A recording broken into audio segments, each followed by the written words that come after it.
watching Shalom TV, celebrating Jewish culture.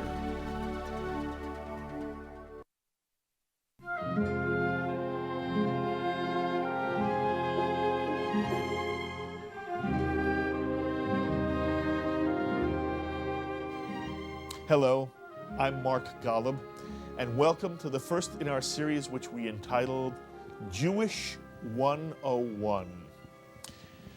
And I want to begin, first of all, as an introduction, and not only to welcome you, but to tell you a little bit about why we call this series Jewish 101 rather than Judaism 101, who this series is for, and you can decide whether it's something you want to watch or not and be a part of. It was very pleasing to me that so many people who watch Shalom TV have enjoyed our series from the Aleph Bet, who've been in touch with me, and many have asked me, could we do something similar to the series from the Aleph Bet that introduces individuals to basic Jewish concepts? In some way, it was Judaism 101 that was being spoken about. And some of the things we'll do on Jewish 101 will be to introduce you to basic ideas and concepts of the Jewish tradition, a real Judaism 101 series. But we call it Jewish 101 because it goes beyond Judaism. Some of the things we'll be talking to you about in the course of this series has to do with Jewish life and the Jewish mentality and the Jewish experience that even goes beyond simple Judaism. So we're going to start to a large extent with Judaism. What is the Jewish tradition all about? But in this series, it's about the Jewish experience as a whole. So who is this series for? There are many of you who watch it, but our audience is so diverse. It's not only, diverse in terms of where we're seen, and Shalom TV is seen all over the United States, and I've said to you in other contexts, it's so wonderful for me personally to know that we're being watched from coast to coast, north and south, all corners of the United States. And we're also being watched by a diverse community. There are many of you who are Jewish. The majority of people who watch Shalom TV are Jewish. There are many of you who are not Jewish, who watch and enjoy Shalom TV, and who let me know that you're learning a great deal about the Jewish experience, the Jewish tradition, Jewish life, the state of Israel. And this program is meant for anyone who watches Shalom TV who feels they want to know more about what the Jewish tradition has to say, what the Jewish tradition is all about, what's its vision, what does it mean to practice Judaism, what are some of the customs and ceremonies that are associated with the Jewish tradition, what do they mean, what's their origin, how are they practiced, what about the diversity of Jewish life, Orthodox, Conservative, Reform, Reconstructionist, secular Jew, those who have found alternative expressions within the Jewish tradition. What is Kabbalah and where does that fit into the overall Jewish tradition? What does it mean to be a secular Jew today? What's it mean to be a Zionist Jew? What's the word Torah mean as opposed to the words the Torah? And what does it really mean to be a Jew?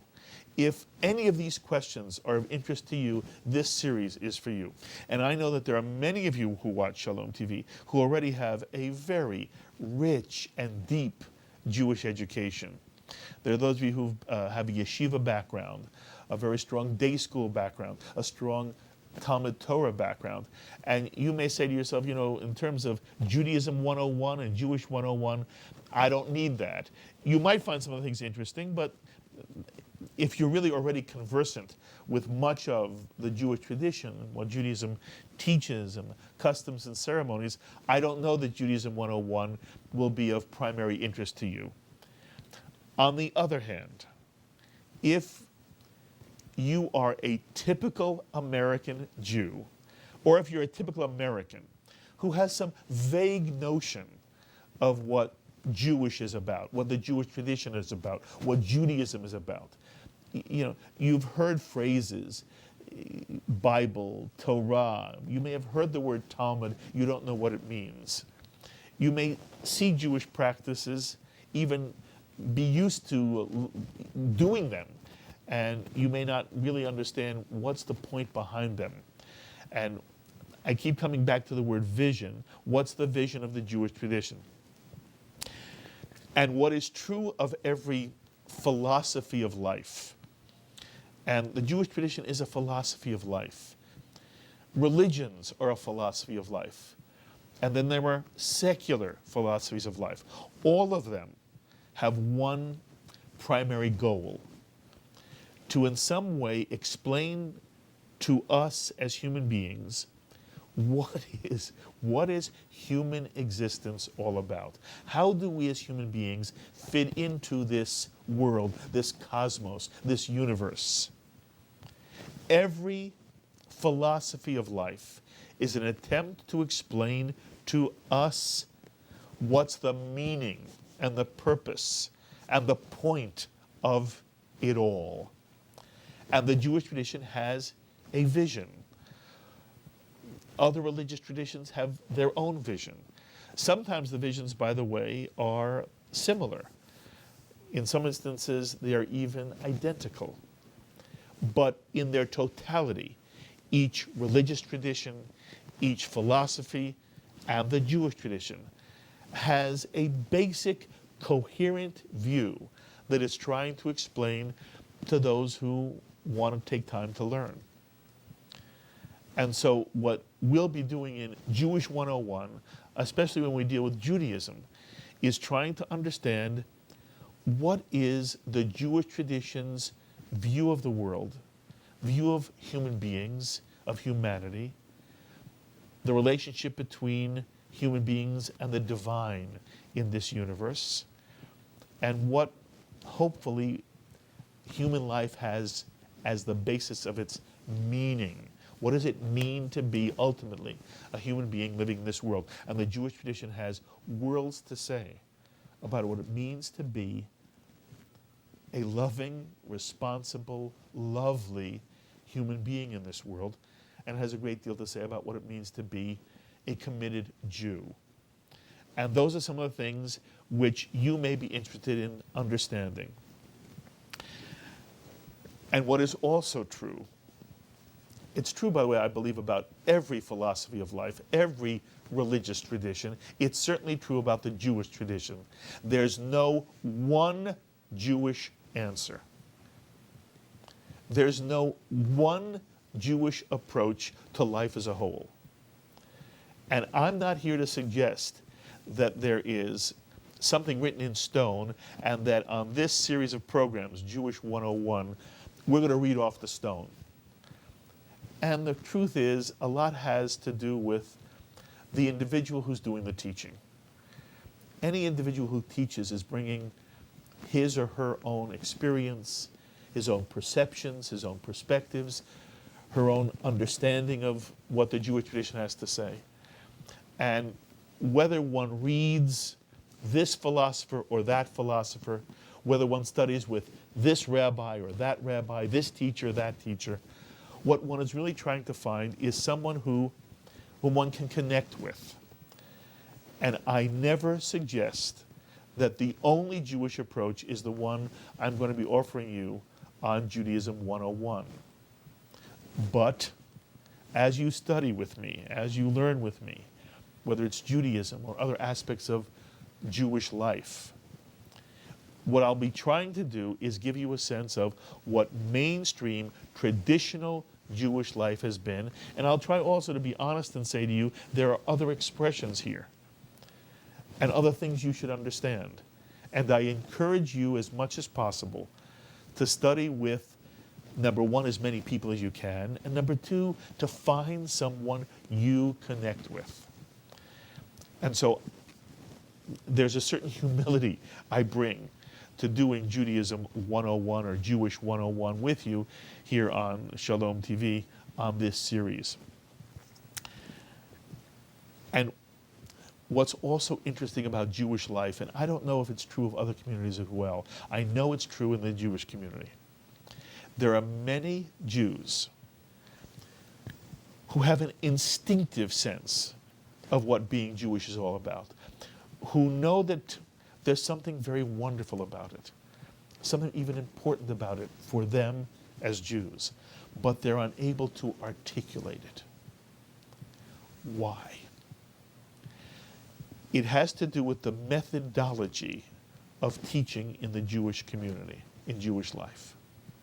And those of you who are part of Jewish life will understand exactly what I mean. Most Jewish education is directed at children. So much effort in the Jewish community is put into giving our children a body of information in the hopes that it will connect them with the Jewish tradition and that they will want to be Jewish, actively committed Jews as they grow up. And so much of the education that's done in the Jewish community is done with young people, especially those who are pre-bar or bat mitzvah age, which means they are younger than 13. The goal of Jewish education much of the time is to take someone who is, 6, 7, 8, 9, 10, 11, 12, and give them as much Jewish information as we can, help them to learn how to at least pronounce Hebrew, if not read and understand Hebrew, hoping that they will become comfortable with and conversant with Jewish liturgy, and each movement has its own approach to liturgy, but the goal is the same, whether one is an Orthodox Jew, a conservative Jew, a Reformed Jew, a Reconstructionist Jew, some other form of Jewish life today. One hopes that the children in that community will be conversant with and comfortable with and knowledgeable of and somehow embrace the liturgy that goes with their movement, and so that when a young person becomes a bar mitzvah or bat mitzvah, if there is the tradition where a girl becomes of age at 12 or 13, that individual, that young person, will stand up at a bar or bat mitzvah service, ceremony, and be able to be conversant with, comfortable with the liturgy, lead the prayers in many instances. And over time, we've also understood that what we want our children to do is be able to be, I was going to say friends with. It's an interesting idea. Friends with the Torah, that the Torah somehow is theirs, that they embrace it, that they hold it, they carry it, and they read it. And to become a bar or bat mitzvah means that one becomes responsible for Jewish commandments. I say parenthetically, very often you will hear the phrase, were you ever bar mitzvahed? When did you get bar mitzvahed? Who bar mitzvahed you? And it's as if bar mitzvah is a verb. Bar mitzvah is a state of being. One becomes a bar mitzvah. It's not done to an individual. No rabbi bar mitzvahs a child. One becomes a bar mitzvah automatically when one draws one's first breath at the age of 13. One becomes a bar mitzvah. With a ceremony, without a ceremony, one becomes a bar mitzvah at the age of 13. It is reaching one's Jewish majority. As in America, it happens when one is 18 years old. One becomes automatically responsible for American life in a different way. One can vote, and one becomes responsible as an American male or female.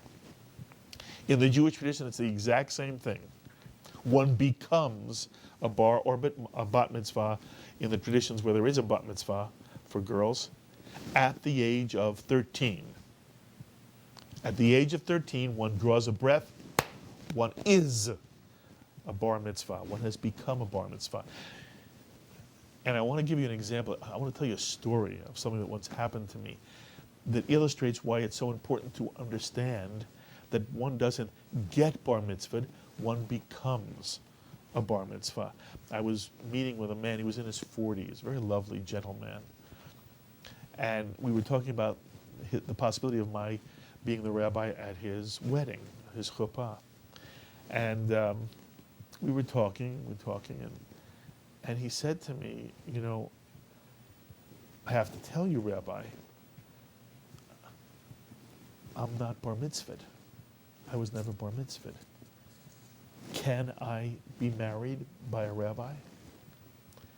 And I took a moment to explain to him that you don't get bar mitzvah in the Jewish tradition, that there's a bar mitzvah ceremony. The wisdom of the Jewish tradition is that as this 13-year-old becomes 13 and becomes a different person in terms of his relationship to the Jewish tradition, that at 13 one becomes responsible for Jewish life, for a sense of Jewish commandments, but that happens automatically, and that in fact this individual sitting across from me became a bar mitzvah when he drew his first breath on his 13th birthday. And although he never had a ceremony marking it, he was a bar mitzvah and has been a bar mitzvah since the age of 13. Well, he began to cry. And I said, why are you crying? And he said to me, because I thought I wasn't a Jew. And I didn't know if I could have a Jewish ceremony, a Jewish wedding ceremony. And now you've explained to me, I am a bar mitzvah. And that's the Jewish mentality. The Jewish mentality is about people and how you become a responsible, loving, lovely human being and a committed Jew. And I come back to the notion that one of the things that's true about the Jewish community is that so much of our effort is expended to very young people who are not yet 13, who are basically pre-pubescent. And that unfortunately the model is that once one becomes a bar mitzvah or has a bar mitzvah ceremony, very often that young person who's now 13, about to be 14 and 15, 16, very often Jewish education ends for that individual around the 13th birthday. And one of the things the Jewish community has done, and in many instances with great success, is try to maintain a connection with the 14, 15, 16, 17, 18-year-old throughout high school, with Hebrew high schools, for example.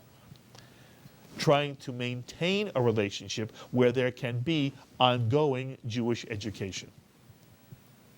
But the reality of life is, 13, 14, 15, 16, 17-year-olds, certainly up through sophomore in high school, very often they're in a different world. Again, they're just hitting puberty. They have other concerns on their mind. And it's hard in a typical Jewish setting, outside of the day school, the yeshiva setting, to bring this young person in and say, I want to teach you about the genius of the Jewish tradition, about Jewish ideas, about Jewish visions. And B, this is only a 13-year-old, or a 14-year-old, or a 10-year-old, or an 11-year-old. And the truth is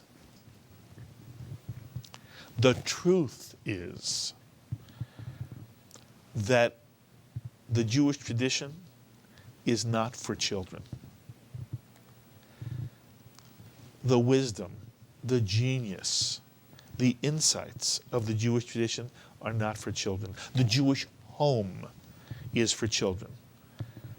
The goal of every family is to create a loving, warm, beautiful, wonderful, joy-filled Jewish home, where Jewish tradition and Jewish symbolism and Jewish ceremony permeates the home, where Shabbat is sacred. What do I mean by sacred? It would not occur to a Jewish family for there to be a Friday evening when the family was not together, 2 candles, a kiddush cup, a challah, parents putting their hands on their children and blessing them with the priestly blessing. It wouldn't occur in a home where Shabbat is sacred for the family not to be together every Friday night, barring something extraordinary. And that the children in that home grow up knowing from the time they know anything, that whatever else happens in the family, wherever else the father is, the mother is, if there are extended family, if one's fortunate enough to have grandparents, whatever the grandparents are, when it comes to Friday night Shabbat, the children know they will have their parents with them. And the house will sparkle. And they'll sit it wherever they sit when company comes. And there'll be a tablecloth and a good plate, silverware, china, whatever. And there'll be something glorious happening in that family on Friday night. They will be together as a family celebrating in a Jewish context. And then Orthodox Jews and conservative Jews and Reform Jews and Reconstructionist Jews and secular Jews and Zionist Jews all find their own expression for the Shabbat in their home. But one thing is true, Shabbat is in their home on Friday night. And on Hanukkah, there is the menorah lit for 8 nights, and a present is given to a child on every single night of Hanukkah. And on Passover, the family is together around the Seder table, not only doing the Seder service, but laughing together and sharing together. You know, and the kids come back from college for Passover. And the cousins get on a plane and they travel to wherever the Seder is being held, because cousins and aunts and uncles and grandparents and the in-laws are all together on Passover. And that's the Jewish home. There are books in a Jewish home. Parents read Jewish stories to their children in a Jewish home. It's not simply Winnie the Pooh, which is a lovely story. It's not simply Good Night Moon. It's also lovely, classic Jewish stories. It may be the stories of Helm. It might be a story of King David. It might be the kind of stories you see on Storytime here on Shalom TV. That's what I mean when I say the Jewish home is for children. That's where Jewish identity is shaped. The Jewish tradition is not meant for children. The Jewish tradition is meant for people who are sexual, who have to deal with their own sexuality, and who are in sexual relationships with people they love. It has to do with marriage, shalom bayit, how you create a sense of real family togetherness in a world where it's difficult and complex. Relationships are difficult and complex. But how do you create a marriage of understanding, of shared, of purpose, of love, of sexuality? What about the issues of making a living, going out and working day after day, paying a mortgage, working on finances? How does one put one's children through college these days? And not only that, you're paying for day school education and private school education. And so from an early age now, very often, how one works out one's budget, where one decides to allocate one's money, is a key issue, a difficult issue. And what about tzedakah in terms of giving charity, actually going into one's checkbook and writing a check to this organization, to that organization, to sustain Jewish life, and in some instances to sustain wonderful organizations in the general American community? These are the issues the Jewish tradition addresses. What's the attitude on abortion and capital punishment, about sexual preferences, about women's rights? What about the relationship between Jew and non-Jew, and the ethical demands that are placed upon the adult Jew vis-a-vis those who are not part of the Jewish community? And what about the concerns of interpersonal relationships, the difficulty adults have refraining from gossip?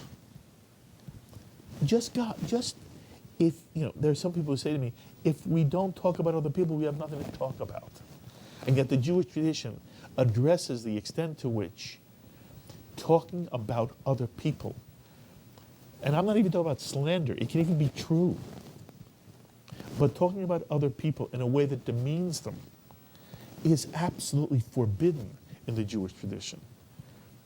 What does it mean to be honest and not to cheat on one's income taxes? When one goes into a store, when one calls an airline and the person on the other line has to say something like, well, do you have children below the age of 3 and your child is 4? And you know if you say your child is 4, you'll pay a higher airfare than if the child is 3. And does one lie for economic gain? And I'm not saying the issues of cheating and lying are not ones that should be addressed or couldn't be addressed to young people. But I am saying that the issues that the Jewish tradition is concerned with, whether it's birth control, whether it's organ donation, whether it's whom you marry and how, whether it's how you create a life responsibly in a world of financial burden, how does one take care of elderly parents as they get older and older? What is the responsibility of adult children to adult parents? These are not issues for 10-year-olds or 11-year-olds or 12-year-olds. I would argue even for 14 or 15 or 16-year-olds. And that when one becomes a young adult, really as one leaves college and begins one's life, and then maybe gets married in their late 20s, early 30s, even their 40s today, one then addresses in one's own life issues of critical importance. And the Jewish tradition has something to say about every aspect of life. And that's what you want Jews to understand. And that's what I mean when I say to you the Jewish tradition, the genius of the rabbinic tradition, the genius, the insights, the way in which the Jewish tradition helps us become more of what we are really has to do with adult Jewish life. And therefore, it's not simply that many of us weren't educated. Even if we were educated, we couldn't be educated in ways that would resonate with us. A young person simply isn't ready to assimilate the information that the Jewish tradition has to offer, whether it's about why the wedding ceremony is what the wedding ceremony is, why the way in which Jews mourn someone they love who has died, and then have a service for someone who's died, and then bury someone who's died, and then have a period of 7-day Shiva, when the community comes together to support the individual who's lost a loved one, and the 30-day period as well, and the 11-month period as well. All of the issues that have to do with life and mortality become so meaningful to an individual as an adult. And while obviously all of us want our young people to be educated as much as they possibly can, we shouldn't fool ourselves in the Jewish community. And really, I think it's true for other religious traditions as well. We shouldn't fool ourselves into thinking that you can teach children what it means to be an adult Jew, to have a Jewish mentality, because the experience is so foreign to them. It's like saying to somebody who isn't married, I'm going to teach you what marriage is about. In some way, the phrase premarital counseling is an oxymoron. Premarital counseling is in some way silly. What you really want to say to the couple is, come back and see me after a year of being together. We'll talk about the issues of being married. Tell someone who is not yet pubescent what sexuality is. It's silly. Tell someone who's never ridden a bike what it means to ride a bike. Until you ride a bike, you don't know what it means to ride a bike. And until you're sexual, you don't know what sexuality means. Until you're married, you don't know what marriage means. And until you've had children, you have no clue what it means to be a parent. And some people say you need 2 children before you know what it means to be a parent. Because 2 children it's a different experience than having 1 child. And it's the same thing with teaching the Jewish tradition. We teach the Jewish tradition the genius, the wisdom, the insight of the Jewish tradition is meant for Jewish adults.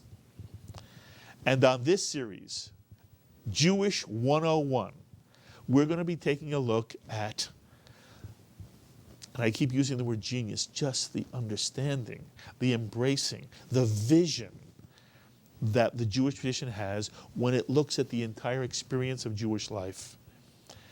And I hope for those of you who will share this with me, it will be meaningful to you. And in general, I'm hoping that if you're someone looking to understand more about this Jewish thing called Judaism in English, by the way, the correct translation for Judaism in Hebrew is the word Torah. It's not a literal translation, but the meaning of the word Judaism in English is the word Torah in Hebrew, not the Torah. The Torah refers to a specific set of books, the 5 books of Moses, the basis of Jewish life. But the word Torah is the real word that resonates for the Jewish tradition. The Jewish tradition's entire approach to life goes by one word, Torah, the values, the goals, the dreams, the ideals of the Jewish tradition. All are expressed in one word in Hebrew, Torah. The values of the Jewish people are expressed in the word Torah. Judaism in English, Torah in Hebrew. And what we hope to do on this series is explain to any of you who are murky. You know, I said before, there are many Jews who instinctively understand what it is to be a Jew, but couldn't articulate it for themselves well, have never been taught it on an adult level for adults, may have been taught something as a young person, but it's a long time ago for many people, and it meant something very different as a young person than it means as an adult. So for those of you who are in the Jewish community, who have always said, I want to know more, I want to understand, I want to put some concrete meaning behind this gut instinct of mine, that there's something precious and valuable and wonderful in the Jewish tradition, this series will be for you. And if you're someone who's planning to maybe convert to Judaism, you're in a relationship with a Jew, and you're planning on marrying, and you want to convert to Judaism, this series will be very helpful to you.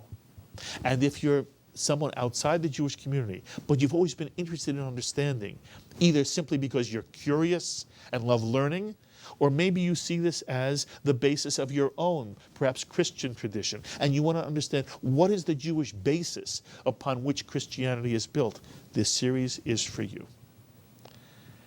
And as always, I invite you, it's more than invite, I welcome you to be in touch with me. Send me emails, send me letters, not only telling me whether this program has been helpful to you and meaningful to you and you enjoy it, and I love those emails, by the way. I'm just a plain human being here. I love it if somebody says to me, we saw what you did and it's wonderful. I love that. But I'm asking for a different kind of email as well. What I'm really asking for is, tell me what questions you love to see us address on this series. What is always, you've said to yourself, what is that about? And why is it true? And what does the Jew mean by this? And what is this aspect of being Jewish? And I don't want to, at the moment, give any specific examples of questions. You come up with your questions. Whatever questions you have, please either email me at rabbi.golub@shalom.tv or write me at Shalom TV, Box 1989, Fort Lee, New Jersey, 07024.